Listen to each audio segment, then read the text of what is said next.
Contract killer Frank Gusenberg sustained 14 bullet wounds on February 14, 1929. In the SMC cartage warehouse at 2122 North Clark Street in Chicago. The police arrived. It was as if his innocent childhood was calling him back. One of the police in the scene was Sergeant Clarence Sweeney, a man who was once his childhood friend in the same neighborhood that he and his brothers Peter and Henry grew up on. "Frank, your brother's dead," Sweeney asked Gusenberg, who was on the brink of death. "Who done it?" "No one done it," said Gusenberg, true to the code and the gangland principle of omerta, or absolute silence. "No one shot me," he continued. "Nobody shot me." Sweeney kept on asking even as Gusenberg was taken to the Alexian Brothers Hospital. Again, he said, "I ain't no copper." Those were reportedly his last words. Gusenberg died 3 hours later after being shot. He was the last victim to die in one of the most notorious gangland slayings in America, the St. Valentine's Day Massacre. A gruesome crime that has mysteriously put nobody in jail.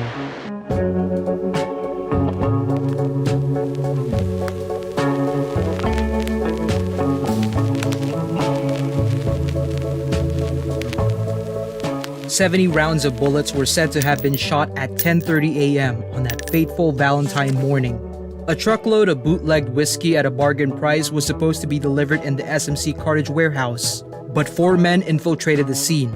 2 of them were camouflaged as police officers and a fake raid might have been announced. The other 2 were dressed in the classic suits, ties, overcoats, and hats. 7 men were lined up against a whitewashed wall, under a single dangling white light bulb, the bricks being the last thing they saw. They thought it was a routine police raid, so they allowed themselves to be disarmed. But then 2 12-gauge shotguns and 2 Thompson submachine guns, nicknamed as Tommy guns or Chicago typewriters, gunned them all down. Alas, those men did not have a rendezvous in that garage for some discreet gay Valentine meetup. The racket of bullets aroused the witnesses. Pretending to be the police, the 2 men in uniform held the other 2 at gunpoint as they escorted them in a black Cadillac sedan, equipped with a siren, a gong, and a rifle rack, looking exactly like the kind the police used. The massacre was allegedly the watershed moment between mob bosses Scarface Al Capone, co-founder and boss of the Chicago outfit, and his rival George Bugs Moran, head of the North Side Gang. Besides contract killers Frank and Peter Goosey Gusenberg, 3 of the other victims were also members of the North Side Gang. They were Moran's second-in-command and brother-in-law, a convicted armed robber and a reputed killer, Albert Kachelik, alias James Clark, the gang's bookkeeper and business manager, an accountant and embezzler, Adam Hayer, a nightclub owner and a newly appointed official of the Central Cleaners and Dyers Association, Albert Weinshank. The 2 other collaborators were former optician turned gambler and gang associate who wanted to brag to his friends about his mob connections, Reinhard H. Schwimmer, and occasional mechanic for the gang, John May. The only one not in suits nor in police uniform, wearing instead a greasy brown coveralls. Alongside May was his dog, Highball. Unfortunately, the dog was not able to give a witness testimony due to a language barrier. Capone's prize, George Bugs Moran, was not among those who were murdered. He was running late. He and fellow gang member Ted Newberry reached the warehouse and saw the 4 perpetrators. He thought it was a police raid, so they slipped away and went to a nearby coffee shop. He signaled to another gang member, Henry Gusenberg, the younger brother of Frank and Peter, who then turned back. Another member, Willie Marks, also spotted the police car. He recorded the license number before escaping the neighborhood.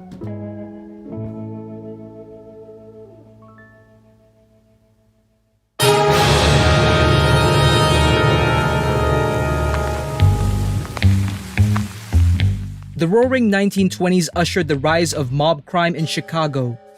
Influenced by the temperance movement that sought to limit alcohol consumption, The US Senate just approved the 18th Amendment on January 16, 1919, ratifying it as part of the Constitution. It prohibited alcohol, and a year later, the whole country went dry, commencing the Prohibition era that would last from 1920 to 1933. The sale and transport of intoxicating liquors like wine and beer were banned. The sale of bootleg liquor rose, fueling lucrative opportunities for crime syndicates like the North Side Gang and the Chicago Outfit. The SMC garage, the scene of the crime, was rented for the illegal traffic of booze. It seemed that alcohol was so important that people would kill to have it. The streets were filled with blood and alcohol. Moran succeeded his aggressive predecessors. Former Polish-American leader of the North Side Gang, Earl J. Jaime Weiss, who was killed by the Chicago Outfit. Co-leader Vincent the Schemer Jucci, who was killed by arresting officer Detective Dan Healy, and leader Charles Dean O'Banion, better known as Dion O'Banion, who was killed by Chicago Outfit hitmen John Scalise and Albert Anselmi, and Frankie Yale, a close friend and second employer of Al Capone. Violence always ran amok amongst crime syndicates, but certain events probably contributed to the planned assassination of Moran. The North Side Gang had been connected to the murders of Antonio the Scourge Lombardo on September 7, 1928, and Pascalino Patsy Lolordo on January 8, 1929.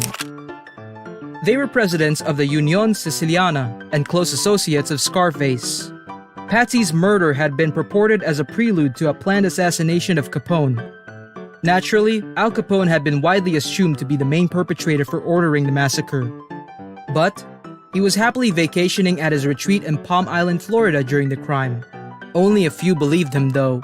He didn't need to be the one to pull the trigger anyway.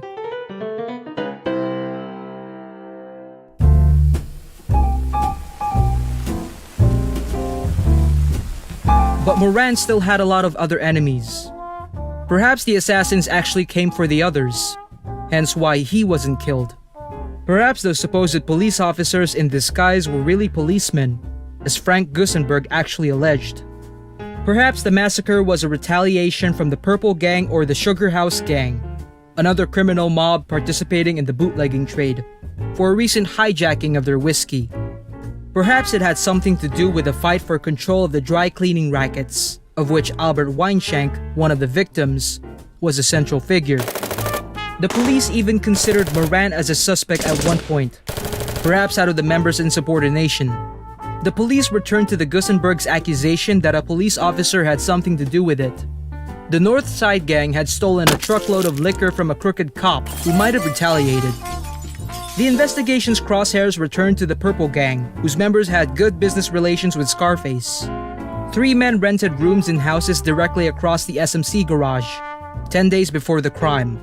The police presented mugshots to landladies Mrs. Duty and Mrs. Orvidson, along with other landladies. These were of the Purple Gang members George Lewis, Eddie Fletcher, Phil Keywell, and his younger brother Harry. All of them were questioned and cleared. The police also eyed Capone hitmen John Scalise and Albert Anselmi, and bodyguard Frank Rio. They were also searching for Jack Machine Gun McGurn, Capone's top executioner. Whenever multiple shots were fired at a crime scene, the police put the machine gun as one of their possible suspects. Scalise, Anselmi, and McGurn were charged, but Jack was cocky. He had what was called the blonde alibi. He was with his blonde girlfriend Louise Rolfe across state lines. He said that he believed it was the cops. The other 2 were released as well due to lack of evidence. Capone had Scalise murdered just 3 months after the massacre. But another key piece of evidence came out 8 days after Valentine's Day. On February 22, a 1927 Cadillac sedan, disassembled and partially burnt, was found in a garage fire on Wood Street. This was the car used by the murderers. The engine number was traced back to a Michigan Avenue dealer who sold the car to a certain James Morton in Los Angeles. The burnt garage had been rented by a certain Frank Rogers, who gave his address as 1859 West North Avenue. It led to the Circus Cafe, an establishment operated by Claude Maddox, born John Edward Moore, the head of the Circus Cafe gang and a member of a gang called Egan's Rats. The man had ties with the Chicago outfit and the Purple Gang. The police did not find anything about this James Morton and Frank Rogers. It could be safe to say that these were just invented names. A witness then came out with a testimony. A truck driver named Elmer Lewis claimed to have sideswiped a police car a block away from 2122 North Clark Street, just minutes before the murders. The driver just shooed him away. He was missing a front tooth, Elmer remembered. Board of Education President H. Wallace Caldwell said to have witnessed the sideswiping and claimed to not have seen any front tooth either. The police were confident that this was none other than the toothless Fred Killer Burke, a former member of Egan's Rats. Burke and his friend James Ray were infamous for dressing in police uniforms during their robbery sprees. Sadly for the police, Fred was in hiding as a fugitive. But on December 14, 1929, a drunken Burke rear-ended another vehicle of a man named Forrest Cool and just ran off. Patrolman Charles Skelly pursued him, but the killer shot him 3 times to death. Burke sped away but crashed. He was nowhere to be found afterward. The vehicle driven by Fred Burke was registered under the alias Frederick Dane. It was confirmed that Dane was indeed Burke. Police raided his bungalow in St. Joseph, Michigan. A large trunk with a bulletproof vest, almost $320,000 US in bonds freshly stolen from a Wisconsin bank, 2 Tommy guns, pistols, 2 shotguns, and a bunch of ammunition was found in the bungalow. Forensic ballistics led by forensic scientist Calvin Goddard identified the weapons as the guns used in the massacre. It was also used in the 1928 murder of Frankie Yale.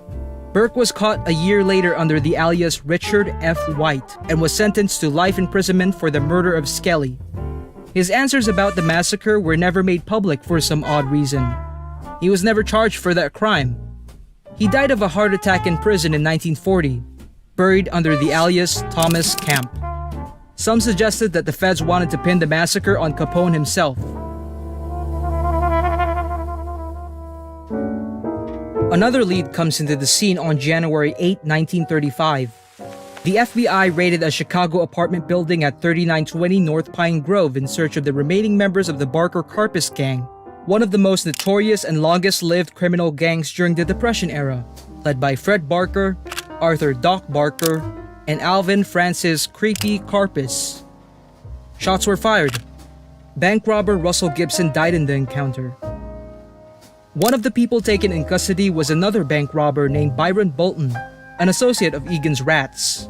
He had acted as the valet of Chicago outfit hitman Fred Getz, also known as Shotgun George Ziegler. Bolton claimed that he was one of the culprits in the St. Valentine's Day massacre, together with Getz and Burke among several others. Bolton's revelations were kept secret due to some quirk about the FBI not having jurisdiction in a state murder case. But muddled versions went out in the media, in particular to the Chicago American newspaper, where they declared the crime as solved, even though the FBI and its first director, J. Edgar Hoover, washed their hands of the case. According to the reports, Bolton asserted that among the people plotting for Moran's assassination were Getz, Burke, and Al Capone, among others. He was in charge, together with a certain Jimmy Moran, to watch the SMC cartage warehouse and signal the killers at the Circus Cafe once Bugs Moran arrives. The killers, according to him, were Burke, Getz, Maddox, Gus Winkler, an associate of Capone, head of a Prohibition-era criminal gang specializing in armed robbery and murder for hire, Robert Bob Carey, an armed robber, contract killer, and a member of the Egan's Rats, and Raymond Craneneck Nugent, a Capone hitman. There weren't 4 men, there were 4 shooters and 2 getaway drivers. Bolton said that all of them were in plainclothes. Nobody was in a police uniform. Days after the massacre, a Peerless Motor Company sedan was found near a house owned by Maddox. The address book of Albert Weinshank, one of the victims, was said to have been found in one of its pockets. The probable reason that the perpetrators missed their target was that Bolton mistook one of the men as Moran himself, most likely Weinshank. They were surprised to find 7 men, but they simply killed them all. Bolton said that Capone was so furious for this mistake that the Chicago outfit boss threatened to execute him. But Getz dissuaded him, and Bolton's life was spared. Georgette Winkler, Gus Winkler's widow, and William Drury, a Chicago detective, corroborated Bolton's claims. Georgette said that Capone trusted her husband and his friends for the kind of operations such as the massacre, calling their crew the American Boys. Alvin Creepy Karpis, one of the leaders of the Barker Karpis gang, the only one taken alive by the FBI out of the 6 criminals ever given the title of Public Enemy Number 1, said that he heard from Nugent about the massacre. He also claimed that Capone told him firsthand that Getz planned the massacre. Despite these revealing statements, the FBI did not make a move. With the exception of Burke and Maddox, all of the men mentioned were dead by 1935. But the whole thing still posed a lot of questions. Why did the assassination plot require a hit squad when one assassin could have sufficed? Why didn't they try again and make sure that Moran was dead? And why was the testimony not used against Capone?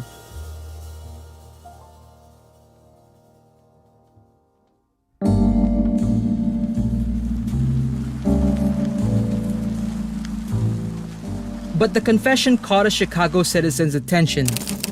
On January 28, 1935, Frank T. Farrell wrote a letter to J. Edgar Hoover about information that could be useful to the investigation. Information that could possibly uncover the mystery of the St. Valentine's Day Massacre.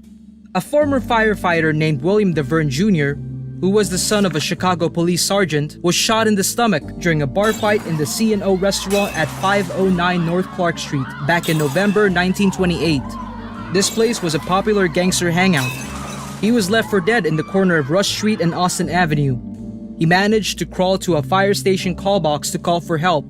He wouldn't dare name any names to the police. But he did tell his cousin, William Three-Finger Jack White.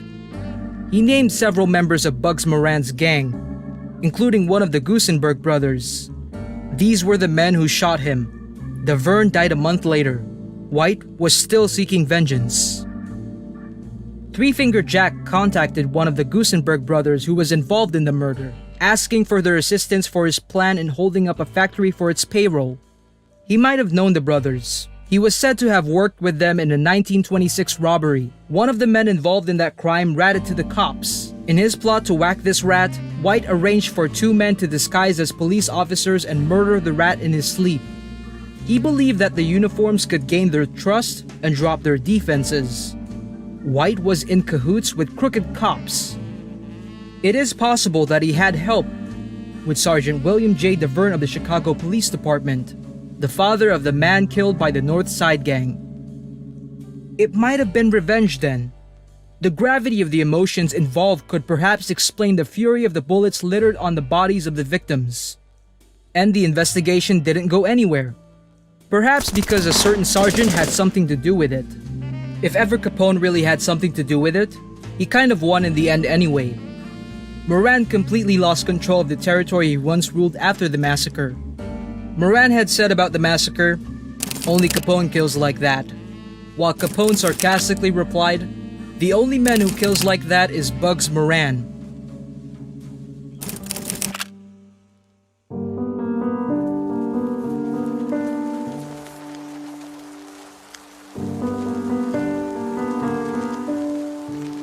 The SMC Cartage warehouse was torn down in 1967. A Vancouver businessman named George Patty bought the 414 bricks of the wall in which the victims were shot. The holes of the St. Valentine's Day Massacre were still present. Each brick was lettered and numbered. Over the next 42 years, the bricks became a part of a traveling exhibit, housed in the Crime Museum, and displayed in the men's restroom of a nightclub. Many of them later sold to individuals.